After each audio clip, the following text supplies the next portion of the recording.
시편 말씀입니다. 시편 100편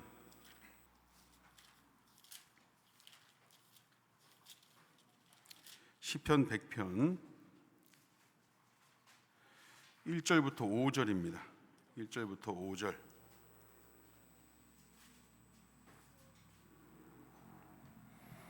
시편 100편 1절부터 5절 말씀 되겠습니다. 제가 봉독하겠습니다. 온 땅이여 여호와께 즐거운 찬송을 부를지어다. 기쁨으로 여호와를 섬기며 노래하면서 그의 앞에 나아갈지어다. 여호와가 우리 하나님이신 줄 너희는 알지어다. 그는 우리를 지으시니요 우리는 그의 것이니 그의 백성이요 그의 기르시는 양이로다. 감사함으로 그의 문에 들어가며 찬송함으로 그의 궁정에 들어가서 그에게 감사하며 그의 이름을 송축할지어다. 여호와는 선하시니 그의 인자하심이 영원하고 그의 성실하심이 대대에 이르리로다. 아멘. 다시 한번 말씀드리면 추수감사주일입니다. 교회마다 그 시기를 정해서 드리는 날인데 우리는 교회력에 맞춰서 11월 셋째 주에 늘 드리고 있습니다. 자, 그렇다면 우리는 뭘 추수했길래 하나님께 감사한가 싶습니다. 뭘 추수했느냐? 농경사회의 교회들이었으면 이 절기가 좀 어울렸을 텐데, 근데 제 아무리 시골의 농촌 지역이라고 해도 다 씨 뿌리는 농사 짓는 거 아니고 다른 삶을 사는 분들도 굉장히 많습니다. 그렇다고 추수는 하지 않으니까 감사도 하지 않느냐? 그건 아니겠죠. 하나의 땀으로 일궈낸 다음 한 해의 곡식을 거두어 드리면서 이걸 가능케 하신 하나님께 감사를 드리는 겁니다. 응당해야 되는 일이 맞죠. 왜냐하면 이 만물은, 세상 만물을 창조하신 분이 하나님이시기 때문에 그렇습니다. 그런 곡식을 거두어 드리는 것도, 그런 가능성을 맛볼 수 있는 것도, 그런 걸 누리는 것도 하나님께서 세상을 지으셨기 때문에, 그곳에서 누리면서 살 수 있는 은혜를 주셨기 때문에 가능한 것입니다. 그래서 추수감사주일 예배를 드리는 것이죠. 우리 친구들 지금 설교를 시작하니까 절망적인 표정을 짓고 있는데 오늘 짧아요. 걱정하지 마요. 짧아, 아주 짧아. 걱정하지 마세요. 그리고 그 감사 중에서도 가장 큰 감사는 뭐냐? 가장 큰 감사, 우리가 구원받은 성도로 추수된 것, 우리가 구원받은 성도로 거두어 드려진 것, 그게 가장 큰 감사여야 됩니다. 오늘의 감사는 이 부분을 함께 생각해 보려고 합니다. 구원받은 성도로 거두어진 것에 대한 감사. 그렇다면 그 감사를 어떻게 누리고 표시해야 되는가? 그게 성도로서 어떻게 살아가는 것이 진짜 감사하는 것이고, 그거를 누리고 표현하는 것인가 라는 것을 나누는 것입니다. 성경의 모든 절기가 그 근거는 그 감사와 떨어질 수가 없습니다.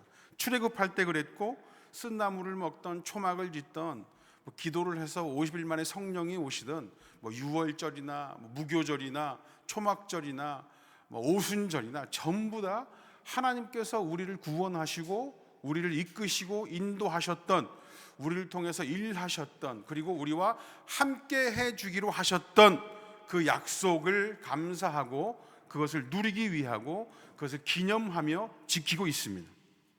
그래서 오늘은 그것을 선포하는 겁니다. 그것을 선포해요. 온 땅이여 여호와께 즐거운 찬송을 부를지어다. 시편 100편 1절에 그렇게 말씀을 선포하고 시작합니다. 여러분, 시편 말씀 보시면 어떤 곳에서는 분명히 이스라엘아 라고 부르거든요. 이스라엘아. 그런데 오늘은 온 땅이여 라고 부르고 있습니다. 이거는 이스라엘아 라고 불렀던 거하고 철저히 구분됩니다. 그러니까 무슨 얘기냐면, 온 땅이여 라고 하는 것은 이스라엘을 포함하여 세상의 모든 족속들을 다 포함해서 얘기하는 거예요. 근데 그 족속들 중에서도 어떤 사람들이냐면 이스라엘을 뛰어넘어서 세상의 모든 백성, 즉 구원받은 그분의 모든 백성을 얘기하고 있는 겁니다. 이 시편의 저자가, 이 구약에 적혀있는 시편의 저자가 살아가던 시대에 하나님을 믿는 백성이고 구원받은 성도라고 한다면 상식적으로 그들에게 있어서는 이스라엘 백성들밖에 없거든요. 그런데 이스라엘아 그러지 않고 온 땅이여 라고 얘기를 한다고요. 자, 그러면 블레셋도 그렇고 모압 땅도 그렇고 그런 하나님을 전혀 섬기지 않고 인신제사의 암호 짐승이나 피해제 전제로 그냥 제사를 드리는 그런 이방 족속들도 다 포함됩니까? 아니요, 그렇지 않습니다. 이스라엘을 포함하여 구원받은 모든 백성, 그런 백성들을 말하고 있는 겁니다. 자, 그렇다면 어떻게 이스라엘 뛰어넘어서 세상의 편만에 있는 구원받은 백성들이 존재할 수 있을까? 그때 구약의 사고방식에서는 이스라엘밖에 없어요. 아직 예수님 오시기 전이기 때문에 하나님의 말씀을 맡은 이는 이스라엘 백성들밖에 없습니다. 그런데 어떻게 온 땅이여라는 선포가 이루어질 수 있는가? 이 시편 100편의 저자는 하나님께서 언약하신 대로 예수 그리스도를 보내셔서 구원받게 된 우리와 같은 모든 자들을 부르며 당연히 그 일을 성취하신 하나님을 찬양하자며 선포하고 있는 겁니다. 물론 우리는 하나님을 찬양합니다. 그분을 믿죠. 그분을 노래합니다. 단순히 그런 걸 말하는 것이 아니라 구원받은 백성들이 그 일을 행하신 하나님, 그 하나님을 예배하자라고 선포하고 있는 겁니다. 그럼 어떻게 예배를 드리느냐? 4절 말씀 보시겠습니다. 4절 다 같이 읽어보겠습니다. 시작. 찬송함으로 그의 궁정에 들어가서 그에게 감사하며 그의 이름을 송축할지어다. 여러분, 우리가 어떻게 예배를 드립니까? 감사함으로 그의 문에 들어갑니다. 찬송함으로 그의 궁정에 들어갑니다. 자, 그러면 그의 문, 그의 궁정은 어디입니까? 그의 문, 그의 궁정이 어디예요? 구약적 사고방식에서 그의 문, 그의 궁정은 명확하게 제시가 되어 있습니다. 하나님께서 광야에서 내가 너희와 함께 하겠다 하시면서 이스라엘 백성들에게 무엇을 만들게 하시냐면 성막을 만들라 했습니다. 성막. 그리고 그 성막은 철저하게 관리되고 구분되면서 성소를 지나 하나님께서 임재하시는 지성소에 들어가기 위해서는 철저히 구별된 문, 그 휘장을 지나야 됐습니다. 여기서 말하는 그의 문, 그의 궁정, 이것은 바로 이 구약적 사고방식에서는 그 성소를 지나 지성소로 들어가는 문을 가리키는 겁니다. 그러나 하나님께서 세우신 대제사장만 성소를 지나서 문을 열고 지성소로 들어갈 수 있었는데, 이것이 구약의 예배였는데, 그런데 시편은 철저히 구약의 말씀이잖아요. 그런데 그의 문에 들어간다고 얘기를 합니다. 성도들에게 불가능한 얘기인 거죠.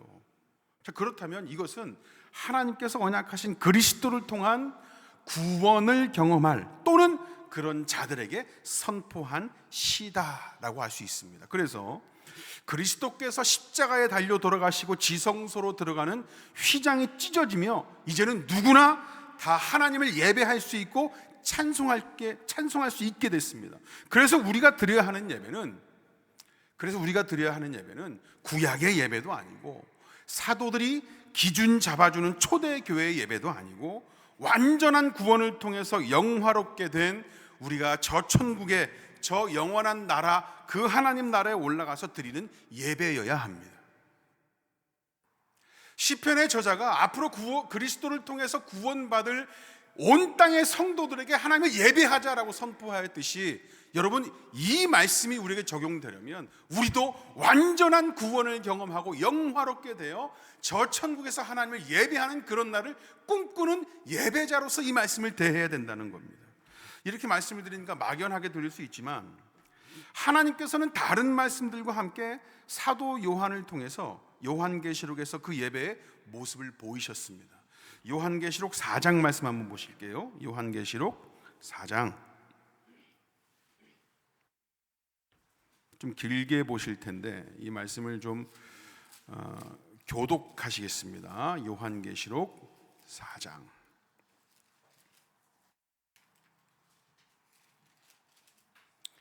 1절부터 11절인데 교독하실게요. 앞에 보셔도 되고요. 2일 후에 내가 보니 하늘에 열린 문이 있는데 내가 들은 바 처음에 내게 말하던 나팔 소리 같은 그 음성이 이르되 이리로 올라오라. 이후에 마땅히 일어날 일들을 내게 보이리라 하시더라.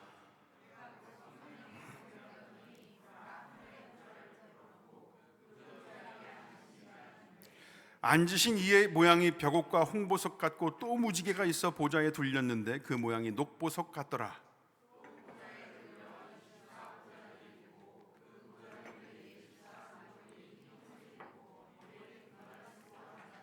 보좌로부터 번개와 음성과 우레소리가 나고 보좌 앞에 켠 등불 7이 있으니 이는 하나님의 7 영이라.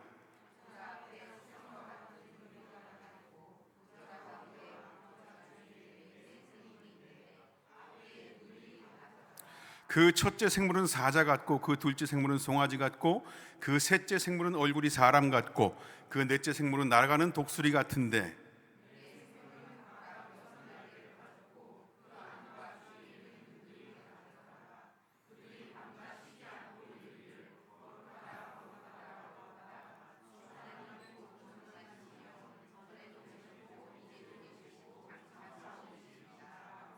그 생물들이 보좌에 앉으사 세세토록 살아계시는 이에게 영광과 존귀와 감사를 돌릴 때에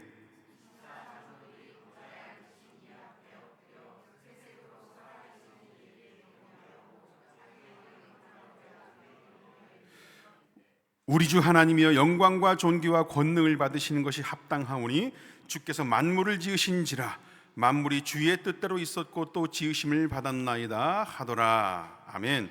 여러분, 사도 요한을 통해서 사도 요한이 성령에 이끌려서 하늘로 올려졌습니다. 그곳에서 어떤 일이 벌어지고 있냐면 하늘에 올라갔더니 보좌가 있습니다. 근데 그 보좌를 둘러서 온갖 보석들이 반짝거리고 있어요. 반짝거리고 있습니다. 마치 제 주변에 여러분들이 반짝거리듯이 인상을 쓰시는 분들 되게 많네요.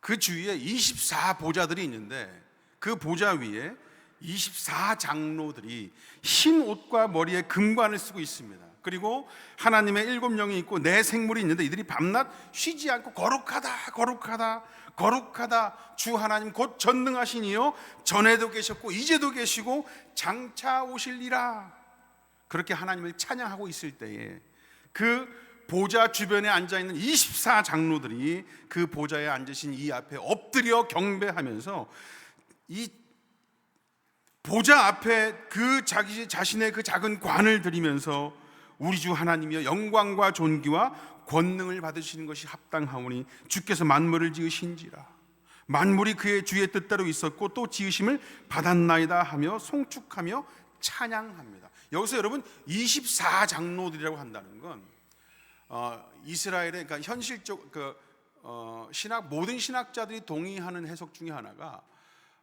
이스라엘 백성들의 12지파 그리고 12사도 그러니까 이스라엘 백성들 하나님을 믿고 구원받은 하나님의 백성들을 대표하는 12지파 그리고 12사도들 합한 숫자 24라고 얘기를 합니다. 또는 역대상 24장에 보시면 하나님과 사람 사이의 중보자 역할을 하였던 이 제사장들 24계열의 제사장들을 표현하는 것이다라고 얘기합니다. 그러니까 여기서 말하는 24 장로들이란 지금은 여러분 옛날에는 하나님과 이스라엘 백성들 가운데 중보자로 제사장들이 존재했지만 지금은 예수 그리스도께서 십자가에 달려 돌아가시고 부활하셔서 우리를 구원하심으로 말미암아 지성소의 휘장이 찢어져서 우리가 직접 아무런 중보자 없이 예수 그리스도의 이름으로 하나님을 찬양하면서 예배하는 자리에 있잖아요. 그렇죠?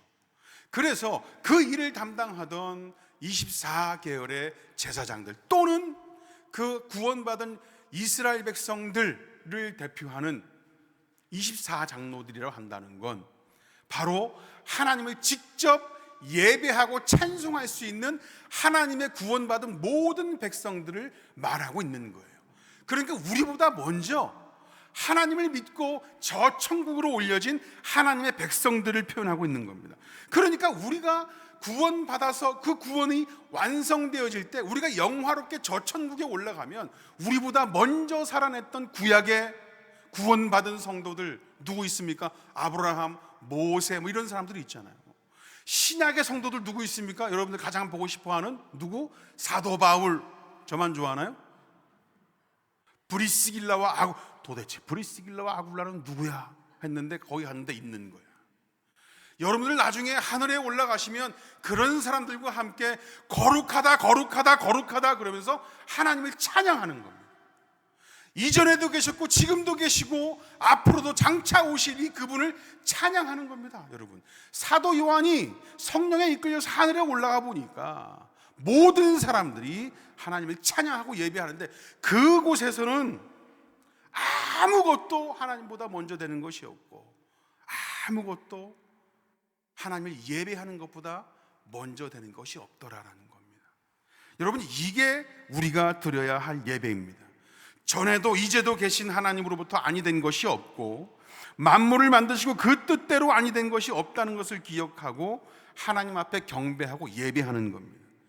세상의 그 어떤 것보다 먼저 되신 이 앞에 먼저 될 계획과 꿈과 이상과 뜻과 상황이 없습니다. 그것을 이루는 만물의 어떤 것도 하나님으로부터 안 된 것이 없습니다. 그분이 주인이시고 그분이 모든 것의 주체가 되십니다. 그분만을 기억하고 그분만을 기념하며 노래하는 것이 예배라는 겁니다. 이런 예배를 성령을 통해서 사도 요한에게 보여주시고, 그런 예배를 그리스도를 통해서 우리가 드릴 수 있게 된 것입니다. 제사장, 대제사장만 준비하고 그 문에 들어가 하나님을 만나 예배하는 것이 아니라 이제는 우리가 직접 그 앞으로 나갈 수 있고 그분의 이름을 부를 수 있게 되었습니다. 이런 천상의 예배를 예수님께서는, 이 성령님께서는 사도 요한을 통해서 보이셨고, 그 모습을 묘사한 사도 요한을 통해서 그 예배를 꿈꾸며 교회를 이루고 예배를 드리고 있는 것입니다. 그때나 지금이나. 그것이 이 땅에서의 예배입니다. 예배. 그리고 저 천국을 미리 맛보고 누리는 것이죠. 여러분, 이것이 특권입니다. 우리가 교회 공동체를 이루고 여기서 예배를 드리는 것은 저 천국에서 누리는 그 영원한 복을 미리 누리고 있는 거예요. 특권은 누리지 않으면 아무것도 아닙니다. 아무것도 아니에요. 제가 군대를 강원도 철원에서 나왔습니다. 너무 추웠죠. 의정부에서 3일 대기하고 남들은 다 60 트럭 타고 가는데 저는 전세 버스를 타고 갔어요. 다른 친구들과 함께. 너무 따뜻하잖아요. 1월 달에 갔는데 피피 조는 거죠. 한 2시간인가 2시간 반 정도. 그리고 버스에서 내리라고 막 누가 저기인지 누군지 올라와서 욕을 막, 처음 보는데 왜 욕을 해, 걔네들은. 막 쌍욕을 하면서 내리라고 그러면서 막 내리는데, 등치 큰 저 같은 사람들 보면 미리 길을 잡느라고 빨리 내리라고 하면서 뒤통수를 막 쳐요. 그래서 막 뛰어 내리는데 세상에서 제일 추워. 철원이잖아요. 세상에서 제일 추워. 거기서 이제 훈련을 받고 이 철제 근처에 독립중대로 가서 밀려서 정말 하급부대 저 철제의 독립중대로 가서 배치를 받아가지고 생활을 하는데, 이게 독립중대에서 생활하다 보면 그 안에서 해결해야 될 일이 너무 많아요. 취사병도 한 명밖에 없다 보니까 이 2등병이나 1병 중에 이 짬밥이 안 되는 애들은 돌아가면서 그 취사병 고참을 도와서 막 밥을 해야 돼요. 새벽 4시 반에 일어나가지고 삽으로 막 쌀 씻고 막 그래야 됩니다. 그러니까 짧게는 한 2, 3일, 길게는 한 일주일 정도씩 가서 그걸 도와주는 겁니다. 근데 이게 누구한테 달려있냐면 그 취사병한테 달려있어요. 취사병 고참한테. 취사병 고참이 데리고 일하다가 마음에 들면 행정보호관님한테 얘기를 해서 한 일주일씩 데리고 일을 하고, 마음에 안 들면 하루 만에 잘라버리는 거예요. 꺼지라고. 저는 어땠을까요, 여러분? 엄청 오래 일했습니다. 엄청. 원래 예품 받잖아요. 어디 가든지 예품 받습니다. 2, 3주씩 데리고 있으려다가 행정보호관이 그만 좀 하라고 그래서 저는 올라갔잖아요. 그런데 이 취사병 보조 일을 하면서 예법을 받으면 엄청난 특권이 생깁니다. 엄청난 특권. 짬밥이 안 되면 원래 심부름 아니고서는 취사장 근처도 못 가요. 근데 취사병 고참이 인정하는 그런 쫄따구가 되면, 닭이라도 튀기게 되면 여러분, 원래 이 고참들이 닭다리나 이런 거 다 가져가고 저희 같은 사람들은 모가지 아니면 날개만 가져가거든요. 근데 저는 예쁨 받잖아요. 닭 튀기면서 앉아가지고 닭다리만 계속 뜯어 먹어요. 여러분, 이게 엄청난 특권입니다. 이 특권을 받기 시작하면 너 내일도 나와 그러면서 닭 튀길 때마다 닭다리 그대로 집어먹고, 제가 좋아하는 우유는 막 실컷 먹는 거죠. 저희 집 우유 안 끊어져요. 우유. 그때도 우유 되게 좋아해가지고 200ml 우유가 중대에 이렇게 보급품 60 트럭으로 오면 그냥 일하다가 우유 먹고 사과 막 썰어서 우유에 타먹고 설탕 타먹고 이러다 보니까 중대원 120명한테 돌아가야 될 우유가 모자라가지고 도대체 어떤 새끼가 처먹었냐고 행정부관이 와가지고 막 뭐라고 하면 취사병 그 고참이 이거 요번에 좀 적게 왔다고 이렇게 제 편도 들어주고, 그런 이게 엄청난 특권인 거예요. 대신에 이 엄청난 특권을 누린다는 것은 뭘 전제로 하냐면 취사일을 열심히 잘 도와주느냐에 달려 있습니다. 말도 잘 듣고 그가 원하는 방식대로 그가 부여한 특권을 누리기 위해서는 그가 부여한 질서와 그가 부여한 내용들을 잘 해내야 됩니다. 특권을 누리기 시작하면서 본질인 취사일에 적응하면서 그 본질은 신경 안 쓰고 부식에만 신경 쓰면서 그것만 집어먹다가는 뒤통수 맞고 쫓겨나는 것이죠. 쫓겨나서 그 짬밥통 앞에 가서 슬피 이를 갈며 우는 거예요. 닭다리 좀 더 먹고 올 걸. 여러분, 우리가 이 땅에서 누리는 예배가 이와 같습니다. 사도 요한을 통해 보이신 저 천국에서 누리는 그 예배, 그 예배를 이 땅에서 누리는 거. 그래서 이 예배를 드릴 수 있는 자로 삼아주신 하나님께 감사하고 그분의 복을 누리는데, 그 복을 누리기 위해서 예배를 드리는 것이 아니라 하나님을 찬양하고 송축하고 예배하는 그 본질 자체를 누림으로 그것을 복으로 여기는 것입니다. 교회 공동체는 그런 곳입니다. 함께 성도된 자들과 하나님을 찾는 것이죠. 어디서도 이 완벽한 예배를 누리거나 연습할 수 없고 어디서도 이 예배를 흉내낼 수 없습니다. 여러분, 교회는 건물이 아니다, 건물이 아니다, 공간이 아니다, 이런 말씀도 많이 들어보셨을 거예요. 그러나 여러분, 이 예배에 대한 바른 인식이 없으면 그런 소리를 해요. 그런 소리를. 꼭 교회에 나와야만 예배냐? 그것은 정답은 아니지만 교회에서 시간을 정해서 드리는 예배 말고 다른 곳 어디에서 드리는 예배가 교회에서 드리는 만큼이나 준비되고 그 마음을 갖게 하겠습니까? 여러분, 코로나 때 유튜브로 드리는 예배, 교회에 같이 정돈된 마음으로 하나님 앞에 나와 하나님을 찬양하고 예배 드렸어요? 어디 가서 무슨 단체에서 뭐 행사하기 전에 잠깐 예배 드릴 때 이 주일에 시간 정해서 교회 공동체 함께 나와 성도들과 함께 예배 드리는 그런 마음만큼이나 정돈되고 잘 준비된 예배냐? 그런 거 없습니다. 그런 거 없어요. 철저하게 우리를 돌아보길 원합니다. 시간을 줄이고 순서를 없애고 하고 싶은 만큼 인간의 편의와 생각으로 디자인된 그런 예배라면 더 평화롭고 쉽고 좋을 수는 있습니다. 그러나 예배는 인간에게 맞춰진 게 아니라 영원하신 하나님 나라에 맞춰져야 됩니다. 예배의 주인공이 하나님이 아니면 안 되고 예배를 드리는 이에게 다른 게 먼저 된 것이 있으면 안 됩니다. 왜냐하면 우리는 구원으로 거두어진 자들이기 때문에 그래요. 그 구원을 주신 분이 하나님이시기 때문에 그렇습니다. 예배의 자리에 초청된 이 영광의 자리, 저 천국을 미리 누리고 연습할 수 있는 이 자리가 우리 모두에게 가장 큰 감사고 기쁨의 자리였으면 좋겠습니다. 교회 공동체가 그래서 우리에게 복이고 그 복을 허락하신 하나님을 예배하는 근거가 되고 그것이 가장 큰, 여러분들에게 가장 큰 복의 내용임을 알아서 날마다 하나님께 감사하는 여러분과 제가 됐으면 좋겠습니다. 기도하겠습니다. 하나님 감사합니다.